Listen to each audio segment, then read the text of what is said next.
Hello, hello. Good morning. Good morning. Welcome, welcome, welcome to another episode of Women Making an Impact Live. Today, I have the pleasure of having a very special guest with me. We're talking on a topic that I think it's timely and very much so important for women who are going back into the workforce or women just trying to decide what is their next move, what is it they want to do in their career. So I think this is a perfect time for those of you who are tuning in for the first time and you're not familiar with me. I'm your host, Solita Roberts. I'm the founder and personal stylist of what am I saying?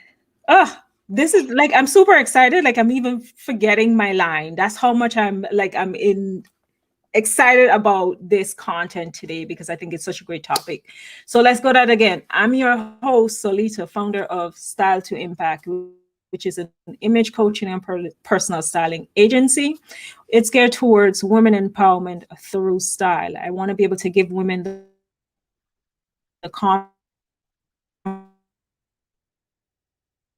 clarity to encourage for joining us today. I appreciate you being here and I appreciate having my guests today, which it's so great to connect. I must say it's so great to connect with my fellow Caribbean women who are doing amazing things. I know it's like yeah, I need some flavor, right? It's like when you said this is the island I'm from. I'm like, yes, island people coming together. So it's so awesome to have you here. Just to give you viewers an idea as to who my guest is today. Her name is Makeda Alleyne. Did I say that correctly? Makeda Alleyne. Close. Oh, awesome. Okay, Makeda is an international career coach, speaker, and an all-around Bajan badass. And I'm going to let her tell you which island, or who are the Bajans, like who are those people, and which island does she represent. I'm going to let her tell you about that later on.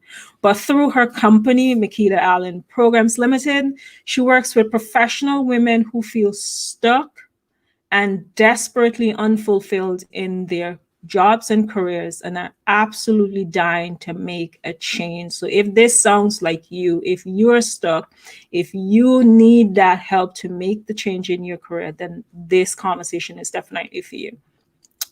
She works with drastically increasing their perception of what's possible for them, what they're capable of, and what they freaking deserve. Can I tell you, when I saw that in your bio, I was like, yep, that's my kind of people. So that Yes, they please. can Yes, stop, ma'am. yeah, so that they can stop settling. I think that's important. Stop settling and stop playing small in jobs that no longer serve them, and finally go after that deliciously aligned life and career they crave.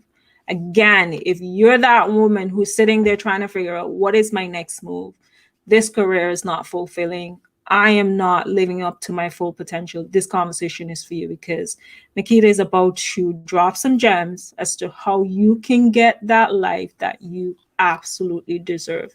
Welcome, Makeda. Thank you very much for being here. Thank you so much for having me, Salita. I'm so excited to be here. Before Yes. I even begin, I need to double check. We had our quick behind the scene tech read, and as soon as you went live, your mic just went down to the absolute lowest. So I just want to double check that you could still hear me. You're like almost a whisper. That's why if you see me leaning in, it's to hear all of Oh, the gems that you yourself were dropping. But I let's just want to make sure you can hear me clearly before I go any Yes, further. I can hear you clearly. Let's just make sure as well. How about now? How am I coming through? Let's just make sure, because I don't want us to miss any of this. I don't want anybody to miss anything that's happening right now. Can you hear me clearly now? You're very, very low. I'm not sure if it's just me. I don't know if anyone is tuned in live already that can let us know whether you can hear both of us clearly. That would be super useful Yes, before we get into dropping all of the we, gems and goodies. Hey, we have Kareem. Kareem back. Hi Hey, from Asia. Kareem. Oh, Black Girl hey, Magic. Kareem. I'm here for Black Girl Yes. Magic and Black LinkedIn. Kareem, can you let us know if you can hear us both clearly before Okay. we jump into things? I can hear you clearly. So I said let's proceed. If Okay. anything, yeah, let's proceed. Let's not keep the audience waiting. So thank you, Kareem, for joining us. Appreciate it. No, thank you for having me. Oh, I love yeah. hearing, I mean, who doesn't love hearing their bio read back to them, right? Yeah, it's all I think that's like the most fascinating part of like whenever I'm doing a speaking engagement and somebody reads my bio to me, I was like, oh, I guess I'm kind of like badass. Yeah, yeah. That's exactly how it felt. And I'll tell you, you said about being an all-around Bajan badass. I'll give a little bit about my story, if that's okay, just to kick things off. So Yes. Bajan, obviously, I'm from the beautiful island of Barbados. I've been in England for coming up 17 years now, but at my very core, I am a Bajan girl. I'm a Barbadian girl through and through. I've got sun, sea, sand, rum, and Rihanna just running through my veins, really. And I came to England 17 years ago to do my master's. And since I've been here, I've been working, as you said, coming up to 20 years within the training, within the learning and development sector. And I've worked for a whole host of global brands and world-renowned companies throughout UK, Europe, Asia, Middle East as well, and America. And I kind of advanced through my career within training and learning and development. And about 4 years ago, I found myself in a job that it was a good job, Salita. It looked good on paper. I was making the most money that I'd ever made, and I had that job Yeah. title that, gave me that little bit of an ego boost. I was Yeah. feeling it. I was feeling my oats. Yeah. But despite all of this success on paper, despite what other people would have perceived to be a great job, inside I was desperately unhappy and I was desperately unfulfilled. It's almost that thing of you got what you've always wanted, and yet when you find yourself in that position, you're still unhappy. And what does that mean? And actually, I'm kind of being a bit generous in saying unhappy, because the reality is that it was so much more than that. It Yeah. led to a series of situations where I was sent home from work. In England, we say signed off from work for Yeah. 5 weeks. So I was Wow. sent home for 5 weeks with severe stress, severe anxiety, and depression. And it really came about from being in a job, being in a career that I knew wasn't right for me. I knew to the core of my being it wasn't right for me. I felt so horribly misaligned, and yet I stayed because That's the money's sweet, the job title is sweeter. I liked it, and I kept trying to convince myself maybe it'll get better. Maybe after this project is done, maybe I can get another promotion. Then maybe, and what does it mean if I leave before 2 years? And I had all of these stories in my head, and I really stayed in that job so much longer that it was serving me, that I found myself, you can't outrun your mental health, yeah. getting signed off from work with, as I said, anxiety, stress, and depression. So it was coming back to the job after those 5 weeks where I really had to take a step back and reevaluate. Okay, Makeda, what are we doing with our life? What are we doing with our life? And I remember speaking to my good friend on the first day I came back to work. And I said, I'm not sure about this. I'm not sure about this. And we had this conversation. And he said something to me that I'll never forget. He said, Makeda, it sounds as if this job is getting more out of you than you're getting out of this job.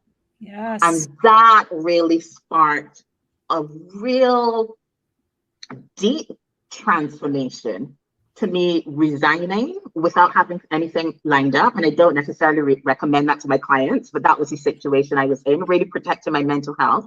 Yeah. And then going through the process of figuring out what it is that brings me joy, what it is that actually lights me up on the inside. What is it that I'm passionate about? What's my purpose? What's my meaning? And more than that, what do I want the rest of my life to look like? And then going about becoming the type of person who actually felt brave enough to pursue it Yeah. without just going Would to you get say, another job yeah, that would you paid, say, the 30% more than the last job. yeah, yeah. Would you say, I mean, that's an incredible story. And I think a lot of us can relate to that, right? Being in a Mm. job, like twofold. There's some of us in jobs that, okay, on paper it's great because we have the title and we have the monies, but we're not fulfilled mentally, emotionally. We're being drained, and it's taking a lot out of us to get up every day and go and do that job. And then there's some of us who are in jobs that we're giving 100% of ourselves and even more, but we're not getting the recognition, we're not getting the salary, we're not getting the title. But it's like that thing of saying, at least I have a job. Like, I've heard that. I'm not sure you said that you lived in the UK for like 17 years, but for me, I've lived in the Caribbean all my life. And there's always that thing of, at least you have a job, right? There's that thing that everybody tells you, well, at least you have a job. There are a lot of persons who don't have a job. So just kind of like stick it out. You get that income, you get that security.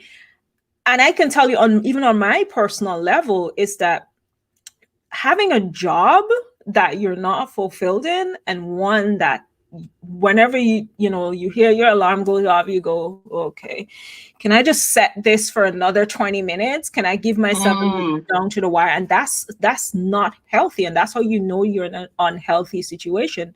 But what advice, based on everything that you have gone through and all the women that you have coached, what is that? Two questions I have. One, what is the role of intuition when it comes to deciding your career, moving yourself within that career space? And also, women are scared. Like, some women are single parents. Some women are, in some cases, maybe the only breadwinner in their homes. Some women need that financial independence. But so they're scared to take that next step. How can they take that next step? Excellent question. I want to touch first on what you said, which was, at least I have a job. Yeah. And when I tell you that I understand that, I mean, I understand that.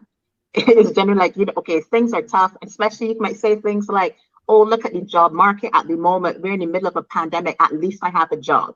And my question is, when was at least good enough? Yeah. When was that what we're aspiring to? Just at least. And the thing that I always say is, you can be grateful to have a job and you can still aspire for more. Yes. You can be grateful to have the security and certainty of a paycheck coming in every month. And you can still aspire to do something that actually lights you up on the inside, that fulfills you and actually allows you to tap into your full potential. So I always say it's not either or. It's a yes and. So you can be grateful and you can still want more. Yes. So it's not either or. So the whole idea that wanting a job that inspires you or feeling fulfilled or maybe less hours or more money, the idea that craving that and desiring that in some way makes you greedy or makes you selfish or makes you ungrateful or self-indulgent for craving more. It's like, no, that's ridiculous. You can want both things. So that's the first thing I wanted to clear up. I was going to say preach. Because it's a common thing that I hear. But yes, but where's this? What's the settling energy? What's the settling energy? Yeah, especially as women, where society is telling us that we can't have the ands. It's either or. You can't be a successful businesswoman or have a successful career and still do this, or you can't be a great mom and still do this, or you can't. It's like, no, it's not and or. I can do anything that I want to do, both, right? So not to cut you. And before that, before you continue, I want to say hi to Flo. Thank you very much for tapping in. I appreciate you being here. So go ahead. Yes. Go ahead, drop those gems. I mean, I just needed to come in with that there for a moment. Yes, no. So I think speaking to that, so the question was, let's start with, I think the second part of the question, which was, what happens if you're scared? Was that it? Yeah. Yes. So this is super common. So you have a job, you have that certainty, you have that familiarity, you have that safety of having a job, yet you're unhappy, you're unfulfilled. Maybe you're depleted, maybe you're drained, maybe you have that Sunday night dread, Maybe you're undervalued, underappreciated, underutilized at work, whatever it is. And you have this idea, this dream, this craving for something more. But, and it's a big but, it feels too risky. So now it feels too risky to leave the certainty, to leave the safety in pursuit of something else. So for a lot of women, a lot of my clients, the missing piece is the courage to pursue what you want to do in the face of what feels like risk and uncertainty. Does that make sense? Yeah. Yes. Yes. So in terms of how to approach it, so I always start here. The first thing you need is you need clarity, crystal clear clarity on why you want to make a change to your career. Always start here. You need to be able to articulate why you want to make a change. Because ask someone why they want to leave, and they can launch into a 10-minute soliloquy about, well, my bosses. You know, they can tell you every single reason. But then when they say, okay, why do you want to make a change? It's also I get more money, or so I'm less tired at the weekend. So I don't have to travel as much. And that isn't a compelling enough why. So when people say things like that, my question to them is always, which would allow you to do what? So you want to be less tired or have more, which would allow you to do what? To have more freedom, to pour more into your relationship with your husband or your wife or your partner, to have more quality time with your kids, to build back up your self-esteem, to start your own business, to create generational wealth. What is your big why? So that's the first thing. People get caught up in trying to figure out what the how is. How is this going to work? Let me look at finances. And then you get overwhelmed. First, start with why you want to make a change. And the key to that is the why has to be so compelling, so delicious. I'm going to bring up that word a lot. So delicious, Salita. So inspiring that it totally trumps any payoff that you could ever get from staying in the safety of what you know. So start with the why and really tap into it. So a big part of the why is also, I know we might have time to tap into this later, creating a vision. So I know most people, the majority of people, I would say, don't have a vision for their life. I certainly didn't have one. And notice I said for your life, not for your career, for your life. So a vision for your life, as in, what do you want your life to look like going forward? What is most important to you? Why is that important? What are the values that you want to show up with in your life? Really get that clarity and be able to articulate clearly what your vision for your life is. And then the question becomes, okay, if that's the type of life that I want to live, if these are the values that I want to exemplify and use, then okay, how does my career then need to align with that? Key difference. We're starting with your life and then getting your career to align with your life, as opposed to what so many of us do. We focus on our career and then try to slot life into our career. And then we wonder why we're exhausted, overwhelmed, and not happy. So start by articulating your vision for your life and then figure out how your career aligns with it. So I always say, if you are scared, start there. Because whatever you outline for your big why and your vision, that needs to be so compelling that it almost trumps the fears that come up for you. So that's the first thing. Yeah, I love that. And I don't think I've ever heard anyone articulating it the way that you did. It's like we're always told, even at growing up, it's like, okay, go to school, get a good education so you can get a good job, right? And no one ever says go to school, get good grades so you can have a better life. Right? And I think that is, and I think that is such an important point that you make there. When we're assessing our careers, when we're assessing what decisions we want to make, don't assess it from, what's happening with us. Don't assess it from, okay, what can I do with my career, or what can I do with my business? Like, what do I want for my life, right? Do I want, and I like how you put it there in terms of when we're looking at our lives, what is it we want? We want more freedom. Okay, I want more freedom. Freedom to do what? Freedom to, and it's not just saying, I want more freedom. Freedom to do what? What do you want more freedom to do? Because if I give you more time, what are you going to do with it?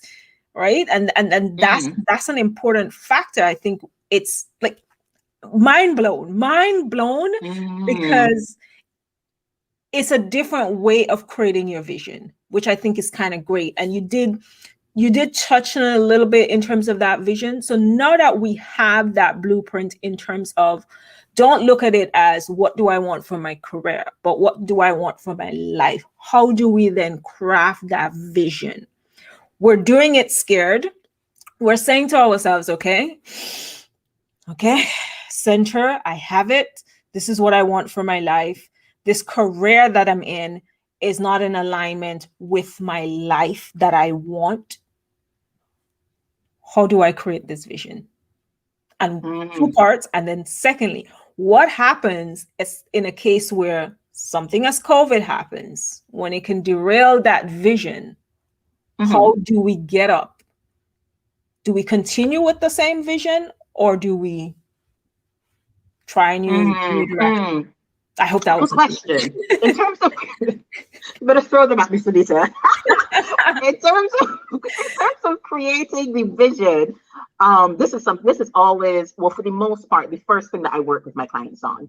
So it's a number of questions that I promise you've never considered before, to really start getting to the root of what you want your life to look like and why. Yeah. But I'll give you a bit of an outline, which is, so the framework that we use is called my bold vision framework. So the bold is, it's going to require you to be brave. Yeah. So it's going to require you to go outside your comfort zone. Yeah. Because remember, a vision isn't the same thing as a goal. Vision is much more long-term, and goals are the steps you're going to take in order to get there. Yeah. I describe your vision almost as like a lighthouse, and it's like a guiding light. That's the direction that I'm heading to. So it's going to require you to be brave. So when you create your brave vision, your bold vision statement, it's going to require you to be brave. And the second thing in creating it is that it's going to require you to be, not require you, your vision is going to be obnoxious. Now, Salita, you might get this as a fellow West Indian. So when I speak with my clients who are non-West Indian, I say that might be a Bajan thing to say, but some people might say audacious. Yeah. I say your vision, I want it to be obnoxious. I want it to be rude. I want it to be disrespectful. By that, what I mean, I want it to be so like we're not playing small. So big that it scares you, right? Yes. Yeah. I want it to be the opposite of gray mouse energy. So that's the type of vision that we want for yourself. Yeah. And then also in creating it, the L is for it has to be linked to your values. And the reason this is so important is we all have personal values. And I feel as if the last year has really highlighted, particularly for women in organizations, almost a light has been shown on your own personal values, and it's become very apparent where your organizational values might not have been aligned with your personal values in their approach to the pandemic, for example. Yeah. So really understand what your values are. Like if I was to ask you what are your 5 personal values, would you have an answer to that? And the reason this is so important, if I use myself as an example, freedom and authenticity, 2 huge values for me. And when I was thinking about what I want my life to look like, and then subsequently how my career was going to align with that, I really started to think, working for myself is the way. Freedom, that's super important to me, and my definition of freedom, as well as authenticity. And then my definition of authenticity, being able to show up how I want to show up in all my beautiful West Indian badass gloriness.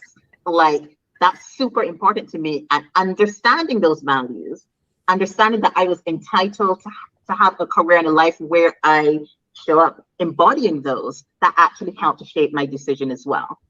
And then the last one is that it has to drive you to action. Yeah. So when you read your vision statement back, you need to be like, okay, baby, let's get to it. We're not settling for another 3 months, 6 months, a year doing something just because it's safe. I am now compelled to take action. So for me, in terms of creating the vision, just at a super high level, it's about being brave, making a vision that's obnoxious, that's linked to your values, and it's so compelling that instead of procrastinating or waiting until everything is just right, you feel compelled to be driven to action. I love that. I love that. And that in itself tells you that if you are ready and you're prepared, it's all about taking bold steps, right?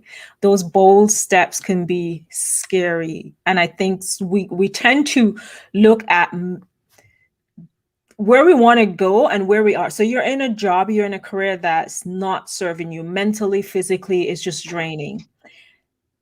And we will complain about it every day. We will talk about it. We'll tell anyone that's willing to listen how horrible it is. But when it comes to doing that one thing, just moving the needle a little bit to say, okay, yes, first of all, let me create that vision for my life. Okay, step one. But we create the vision and it's like, okay, yeah, I have this nice, pretty vision. Let me continue with this job until I can save enough money or do this or do that. It's like, why are you doing the until, right? And getting to that next, you've made the vision. What is your next step? And that next step sometimes is where a lot of us fall short. Like we don't take that next step to really getting out of it. And I think for 2020, if it hasn't shown us or brought anything to your attention, is that there is no such thing. Like life can change within an instant. Like all your plans, all your securities that you may have thought you had at a job that you hated. No, the pandemic happened and it's like, whoosh, it's gone, right? And then you're there going, oh, what do I do next, right? And I think this is why I wanted to have you here to have this conversation, because it's preparing women for that next. In the event of, and we're really good at analyzing things from different angles as women. You know, we don't come into something saying, okay, yes, it's black and white, and we're just going, it's like, okay, it's black and white, why? But when it comes to our own lives, we tend to sometimes miss that step, which I think it's an important thing to do in really like taking your mission and your vision of your life beyond the space that you're in. But I find sometimes to do that, we lack that self-confidence. We lack that drive to say, okay, let me make this change. Let me do this. Is it a case where you would say sometimes we have to, yes, creating that vision of our lives is great, but do you think it's important as well that we do that check in with ourselves? Like, how are we being perceived? How are we perceiving ourselves, right? How are we showing up as ourselves? So, you know, what advice would you give to women? Like, first of all, you need to start looking internally. Have you worked with your clients and experienced this kind of thing where they're not, like, there's still that, even though you've done the work and you put the steps in, there's still that perception of yourself that you can't, that, you know, you can do it. Now, you're getting to what I call the juice. This is the juice. This is the bit that gets me beyond excited, Salita. Yeah. Because you said self-confidence, you said perceiving yourself, you said the internal work. Yes, agreed, Flo. So you said all of these things that really, really gets me revved up, if I'm being honest. Because even before we get into action, you know, career coaches work different ways. I'll tell you how I work and what has worked for me and for my clients. Before you even get into action, you need to address the internal stuff. Yeah. The internal stuff that has caused you to stay in a job for so long, even though you are desperately unhappy. saying you're going to leave, but never leaving. Yep. The internal stuff that's causing you to look to other people for their opinion rather than looking inwards and trusting yourself. The internal stuff that's causing you to keep waiting until all your ducks are in a row, until everything is just right before you go for it. And the internal stuff that causes you to get anxious and overwhelmed and have a real kind of like somatic response to the idea of going outside of the certainty and the familiarity and safety of what you know.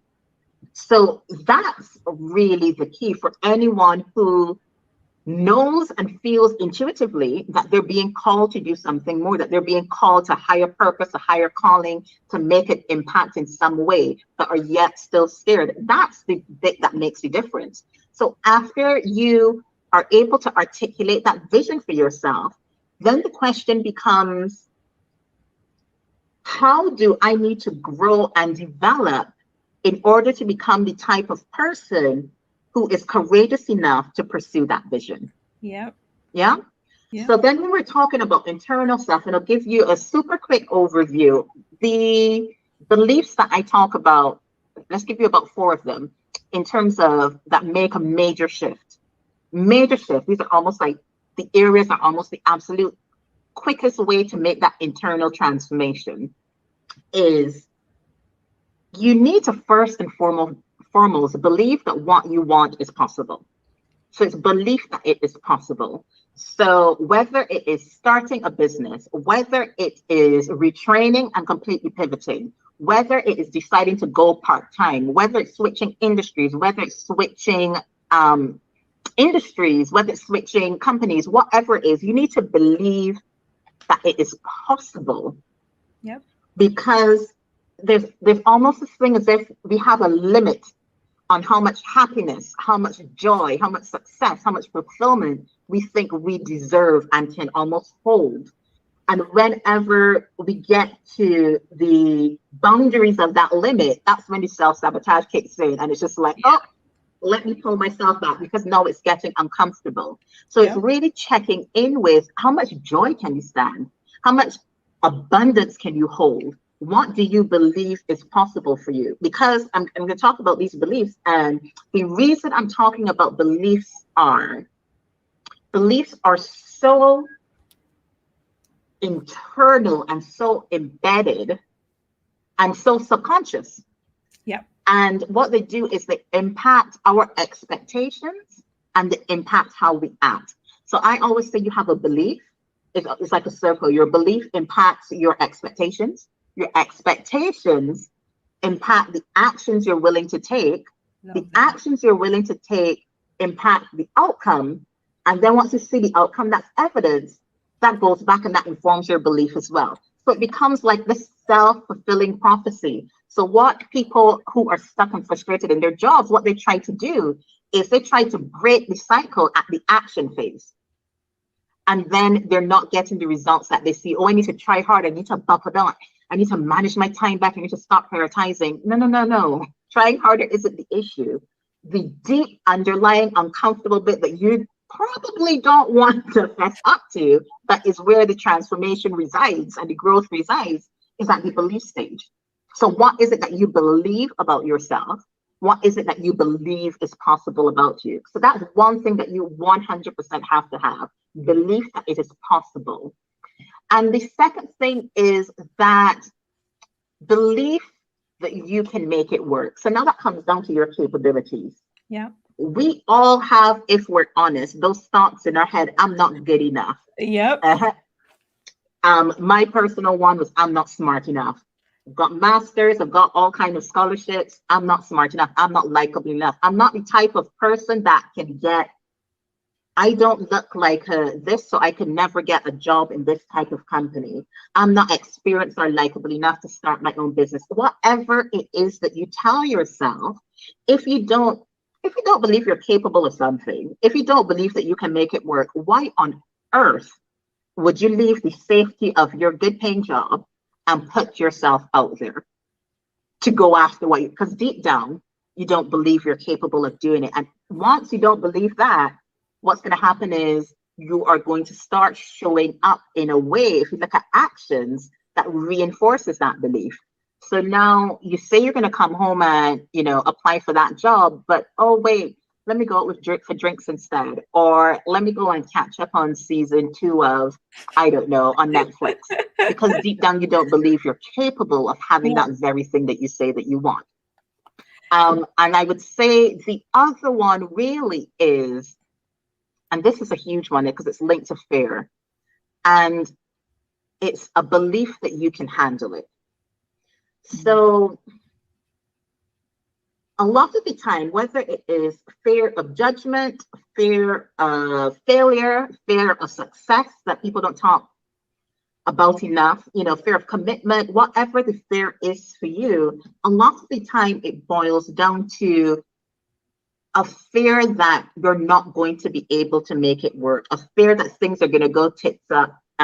Hey, should I ask you before we started, can we swear? Just let me double check. I'm very impressed with God. 36 minutes without dropping anything. I've never swear on my show before. I'm one who, like, I do that if I can in private, because everybody is not the same. I found myself getting ramped up for later, so I said, wait, let me just. Sometimes we get excited, and these things come out. And that's where it goes back to, if we're linking that to our belief in ourselves and our and how we feel about the things that we want to achieve. You should get this excited. You should get us excited about pursuing your goals and doing the things in life that makes you happy, to the point that you just want to stand up and just scream it and shout it to anyone and everyone that's available. And maybe you'll say some curse words in between, right? So it's and I think that's kind of like great that you put it that way, just what's happening, because it really demonstrates when you are passionate about something. If you're in a job and you cannot, and I asked you, what is it you do on a daily basis? When you get up here and you go to work and you're not passionate about it to that degree, go and ask yourself, like, okay, why am I not passionate about this? Why is it? And go through that process, because it's not that level of excitement. I remember the first corporate job that I worked at, I started as a teller. The idea was to give it a 5-year plan. I had a 5-year plan for that job because I wanted to save and I wanted to go to law school. But life happened and the 5-year ended up being 9 and just about 2 weeks or a week before my 10th anniversary. And for months, I was like, I'm done with this job. I'm not getting anything out of it. I'm done with it. But at the time, I didn't know what I wanted to do. I just knew I wanted to get out of it, right? It wasn't serving me, as you said earlier. It wasn't serving me. I knew I wanted to get out of it. And I kept saying that to everyone at work that will listen, like, I'm done. But the thing that I did, I wasn't just saying that I'm done. I did the action. Okay, I need to find another job. Identify 2 or 3 companies that I wanted to work for, why I wanted to work for them, right? And that sometimes I think is a process that a lot of us miss. It's like as you said before, that why is it important, and to get excited about it. But I remember the point I'm trying to make. I remember someone saying to me, a supervisor saying to me, you know what you have. I don't know if this is a Caribbean thing as well. You know what you have, you don't know what you're going to get. So kind of like, stay in that space, because yes, you're making some monies, but you may end up not making anything, going in this job and it goes bust for, immediately after you get in there. So there's that financial fear that we all go through as well. I think that is deep seated in us, having the fear and belief in ourselves, because we're like, okay, I'm making $2. I believe in myself. I can do this. I can build a business, or I can change career. I can change industry. I believe in myself. But if I do this, I'm going to lose, or may lose, the security of having a paycheck, the security of having, maybe it's a job that you're not getting health insurance or any of those benefits. There's that security that we go through that we will lose. Mm-hmm. How do you navigate that? Like, how do you navigate that? I know for me personally, it was, I was saving before, and then it was like, well, I know what I have, and what I have sucks. I don't know what I'm gonna get, but what I'm gonna get can probably be the best thing ever. But the fact that I'm willing to make this step to step out, I believed in myself to do it. And I'm like, if it doesn't work over there, I know exactly what I don't want. And I can Mm. move on to another, try and find another job somewhere else. But how do you help your clients through that process though? Mm. I am not, great question. I am not rainbow and fairies and butterflies. Yeah. There is a real practicality Yeah. to leaving a job to get another job, whether it's retraining, starting a business, whatever it is. There's a real practicality behind it. So in terms of the finances, with all things, it is kind of where are you now and where do you need to get to, as you rightly said, and it's about looking at the gap. The very first thing I say, even before looking at the finances, is you need to make a decision. So make a decision that this is what you're going to do. Make Yeah. a decision that I'm going to get a new job. So let's just use a general, I'm going to get a new job. So the mistake that so many people make is making assumptions about what they can and they cannot afford. So I've heard everything from I don't have enough money to start a business to I don't have enough saved to, take 3 months off to retrain to what all of these assumptions. And my question normally is, oh, how do you know? How do you know you can't afford it? My bank account Well, is telling me that. you just left. Okay. Well, this great example, Salita. So this is the difference. You can say, I've looked at my bank account and right now I don't have XYZ. But okay, let's just go with this line for the moment. I don't have XYZ. So the fact that you make a decision, then it means that now you're going into solution mode. So what it sounds as if you did, and you correct me if I'm wrong, is you don't have, now what is the plan in order to fill that gap? Yeah. Whether it is saving more, whether it is spending less, whether it is starting a side business, whatever it is really looking at closing that gap. So as opposed to making an assumption about what you can and you can't afford. So I always say, look at the numbers, crunch the numbers. So if I use myself as an example, when I left my job without anything lined up, that September, it was all well and good catching up with friends and drinking Pinot Grigio for a month.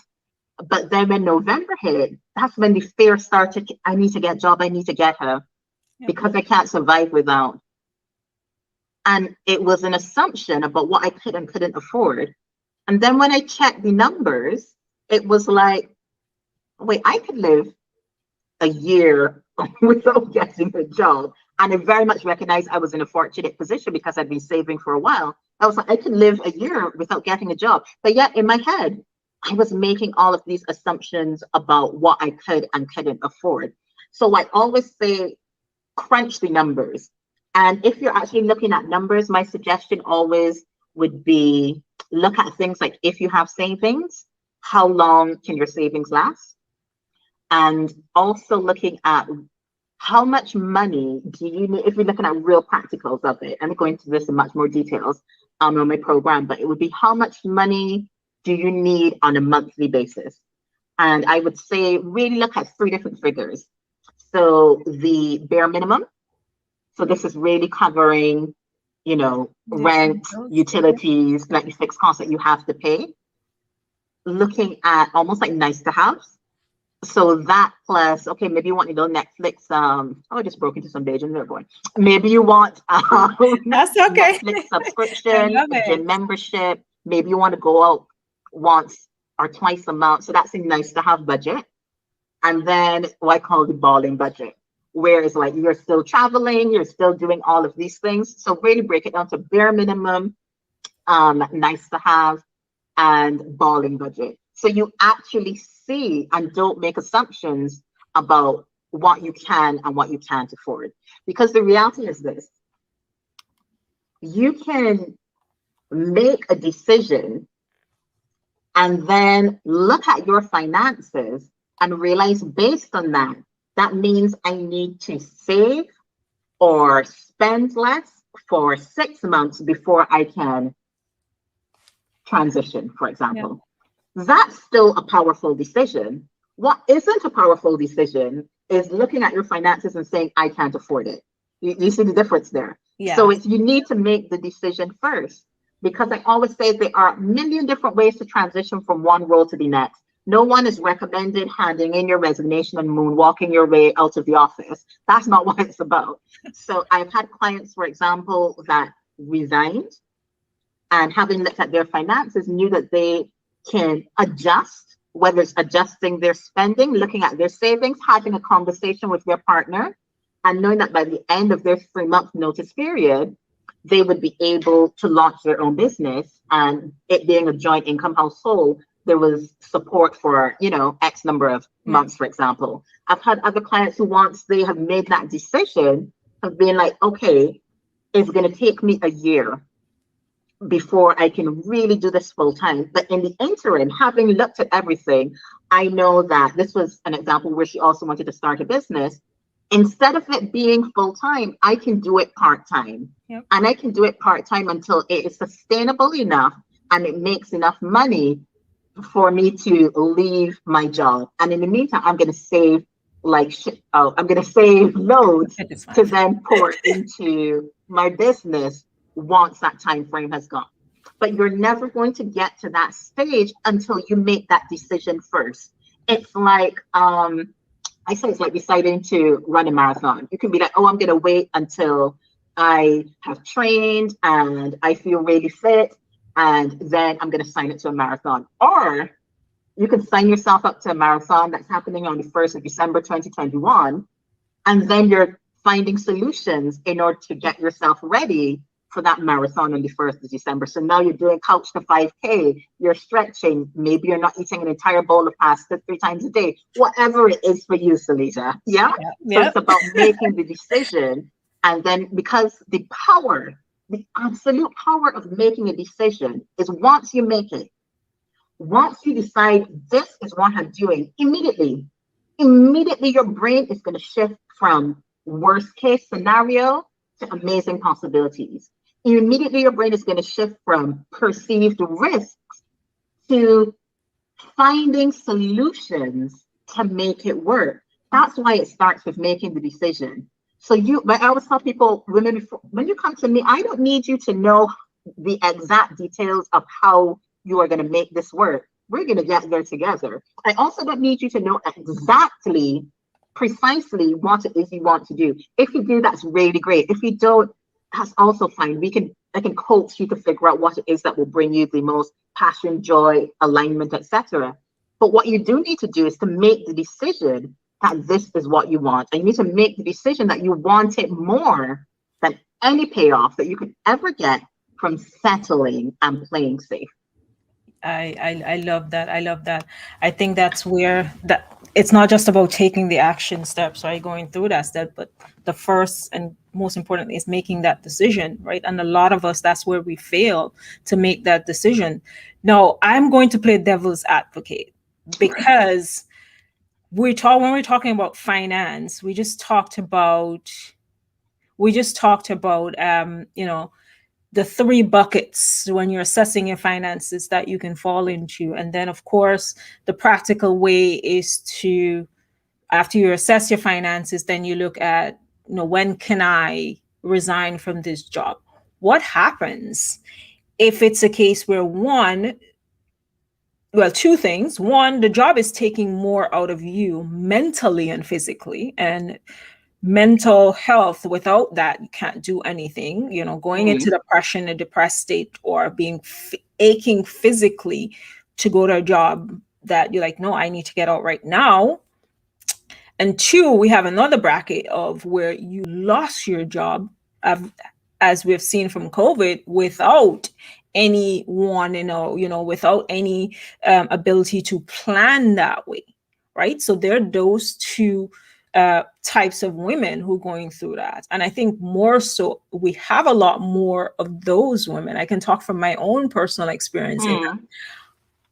I moved from one country to from Antigua to Atlanta. Yes, I had a plan.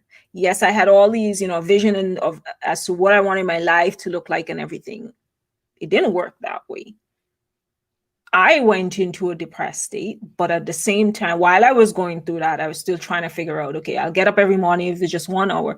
Yes, this is my vision. My vision is X, Y, and Z. What can I do today to get to that state, right? And what I'm saying all that to say, basically, how do we guide those women that are going through that? One, they've lost their job without warning. So here's it, they were going to leave the job next 2 years or whatever it is, but here's it, you lost the job without warning. How do you navigate? How do you get yourself through this period where you can now say, I am going to develop my life this way. I'm going to create my vision, because sometimes when we lose something immediately and we feel as though we've lost our identity, we don't know how to make that next step. I love that. And I love what you said at the end as well. We feel as if we've lost our identity. Yeah. Because isn't that funny? Yeah. The way we interlace and intertwine our identity with the job that we have. That was 100% my situation as well. And, even though I left, I was just like, who am I? Yeah. Without the job title. So I would say for that person, that let's say you have lost your job due to COVID, sorry. I'd say the majority of the process still applies in terms of creating a vision, because I don't want to make an assumption that there was unfulfillment in the job before COVID. But let's say there wasn't, and you're just looking for, well, not just, but you're looking for another job. Well, then it really is all of the standard career advice, which, don't want to get into the details in terms of, job application, etc. But I know that what has been very, very challenging for a lot of women is maintaining the mindset and maintaining the positivity throughout the process. Yeah. So my advice around that would be really working on your mindset, working on your beliefs about yourself, and working on seeing your value regardless of any job that you're in. Because it really is, particularly in the job market now. I was having this conversation with someone recently, and it's just like, if you don't believe in yourself, like at the core, that comes through in the application, it comes through the telephone interview, the Zoom interview, it constantly permeates if deep down you don't believe in yourself. So yes, there's all the technicality of it. But my main advice would be around doing the work to maintain a positive, confident, and grounded mindset. And I know that sounds idealistic, but it is so true, because I know firsthand what it is like going through the application process. You send in, you don't get invited back, and it can wear on you. So the only way, the practicality, can get loads of that online, but it really is about making sure you can continue to see your worthiness and continue to see your value regardless of not having a job in the moment. And if we're looking at practicalities, as I said, I'm all about doing things that get you excited, inspired, and, really fill you with meaning.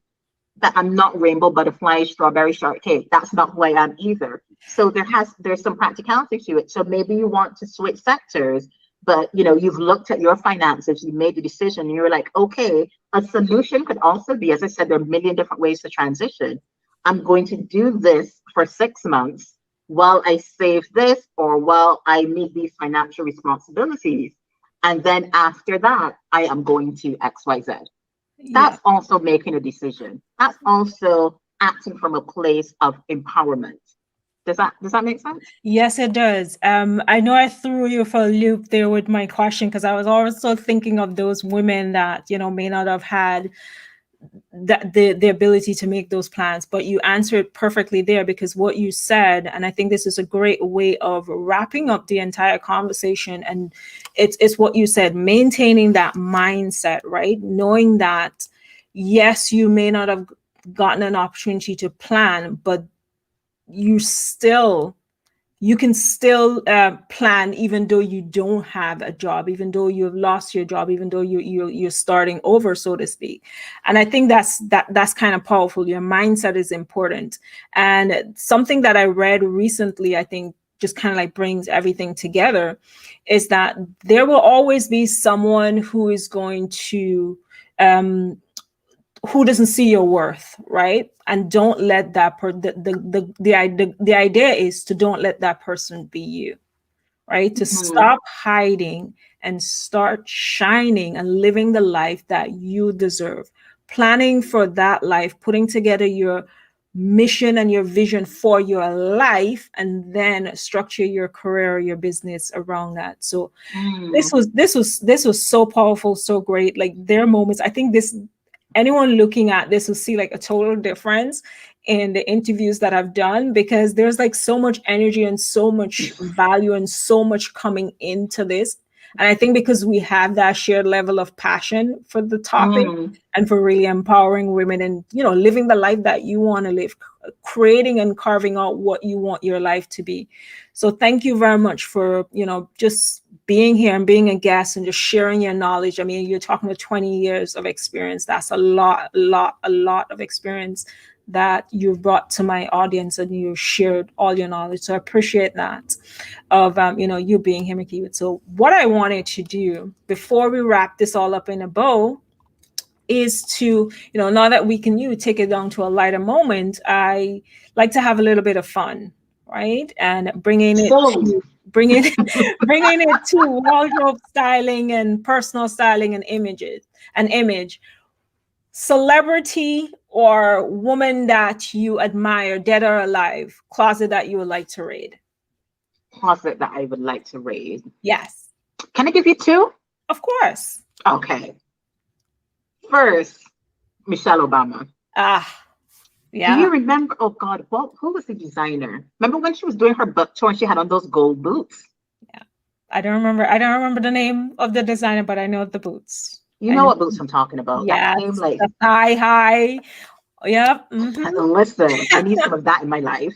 I love her style, particularly how it's evolved, and she's been wearing more color recently. And also, I don't know if you know her, but she is my confidence and badass role model. Her name is Bozoma St. John.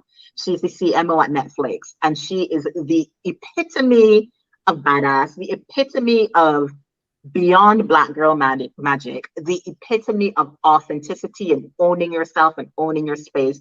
And she is Oh, just, her wardrobe is everything. yeah, wonderful. Everything. Love it. Those are great Call me examples. Bozoma. Hmm. And I'm going to challenge you to do something, because I don't only ask this question just for fun, but it's also a way of helping you step into that style power that you want. You just listed two badass women. There are Mm. elements of their style that you like. Start incorporating some of them, and yeah, Mm. start looking at it and see what are some elements of it that you I want to like that. incorporate into your life as well. So yes, it's fun and games, but there's always a teachable moment. Mm. Bozoma You know what? loves an earring, and these are probably the smallest earrings I own. Ah, So I love a good earring moment as well. there you go. Make it your signature style. And my next question is, if a movie is being made about you, which actress would you like to play you? I'm just gonna have to go on. Oh wait, either Lupita Nyong'o or Denai. Is it correct? Do you know Denai? She is a, I think, Walking Bad. Is that it? But she's the head of the Dora Milaje in Black Oh, Panther. Oh, oh, she's Okay. Fabulous. Okay. Yeah, Okay. any So of those black okay. beans, I'm like, yes, please. I would be Okay. honored. I Yeah. don't know what the age difference is. I'm just like, I It don't does. care. It doesn't. Yeah. We're I just don't looking care. at. Yeah. We this is us dreaming, right? This is us Yeah, dreaming I'm big. not sure about how the Bajan accent would It's I'm not okay. sure if that would translate, It's but okay. it's the dream. Yeah. It's like, and you see, this is going to take us on a different conversation, but it's just like right there where we're saying, identify what you want without the ifs and the ands and taking away from yourself. Like, No, we're we're not not doing that. We're not self-rejecting taking. ourselves from opportunities. I've put it out Exactly. We're there. not. It's like young or old. This is who I want to play me. Let the opportunity come, right? We'll figure Claiming it. everything out from that. So, but thank you very much for being here with me. I appreciate you. I appreciate your time. I appreciate the audience tuning in, engaging in the comments, whether or not you watched live or you watching the replay. Thank you very much. Contact me, Keep, if you're thinking about changing careers or you're trying to figure out what is your next step as we open up, as we go back into the world. You're trying to transition your career, you're trying to transition your life, so definitely connect with her. As I said, I appreciate everyone being here. This is another episode of Women Making an Impact Live. I'm your host, Solita. On behalf of my guests, thank you very much for being here. Appreciate it. So Thank you guys. Thanks so much for having me. yeah, awesome. Take care. Bye.